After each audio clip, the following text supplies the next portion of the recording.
হচ্ছে রাজাকারের বিবির বাচ্চারা সব শিবির। এবং এরাই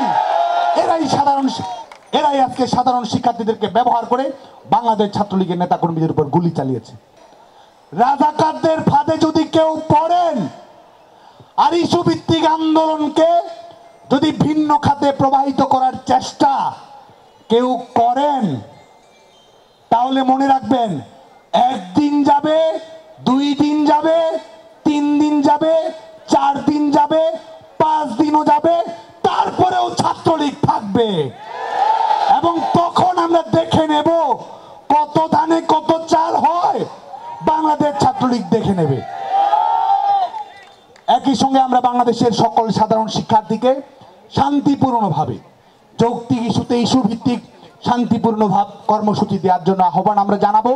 কোথাও কোনো অনাকাঙ্ক্ষিত ঘটনা যেন না ঘটে, সেই আহ্বানটি আমাদের থাকবে। এবং শিক্ষার্থীদের যে যৌক্তিক চাওয়া পাওয়া, আমরা আবারও বলছি, বাংলাদেশের প্রত্যেক শিক্ষার্থীর কানে এটি আমরা পৌঁছে দিতে চাই।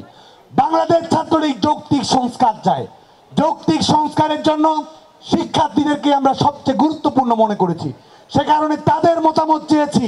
তাদের মতামত আমরা সংশ্লিষ্ট সকল পক্ষের কাছে তুলে ধরব এবং তার আলোকেই বিচার বিভাগীয় পর্যবেক্ষণের পরে নির্বাহী বিভাগ, জনপ্রতিনিধিত্বমূলক সরকার, মুক্তিযুদ্ধের চেতনার সরকার, স্মার্ট বাংলাদেশের সরকার এবং সবচেয়ে বড় কথা তারুণ্যের সরকার, শেখ হাসিনার সরকার যে যৌক্তিক সিদ্ধান্ত দেবে বাংলাদেশের ছাত্র সমাজ সেটাই মেনে নেবে বলে আমরা দৃঢ়ভাবে বিশ্বাস করি।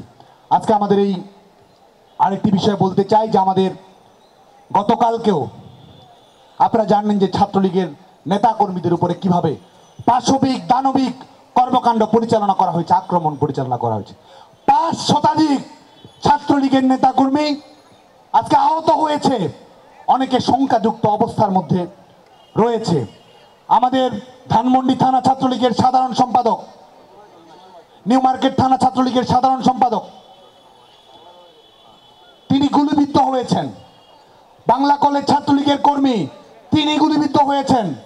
আবু জর গিফারি কলেজ ছাত্রলীগের কর্মী, তিনি গুলিবিদ্ধ হয়েছেন।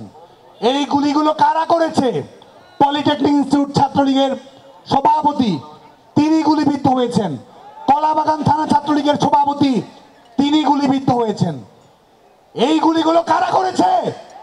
এই গুলিগুলো কি সাধারণ শিক্ষার্থী করেছে? শান্তিপূর্ণ আন্দোলনকারী করেছে? নাকি যারা করেছে তারা হচ্ছে রাজাকারের বিবির বাচ্চারা সব শিবির? এবং এরাই আজকে সাধারণ শিক্ষার্থীদেরকে ব্যবহার করে বাংলাদেশ ছাত্রলীগের নেতাকর্মীদের উপর গুলি চালিয়েছে।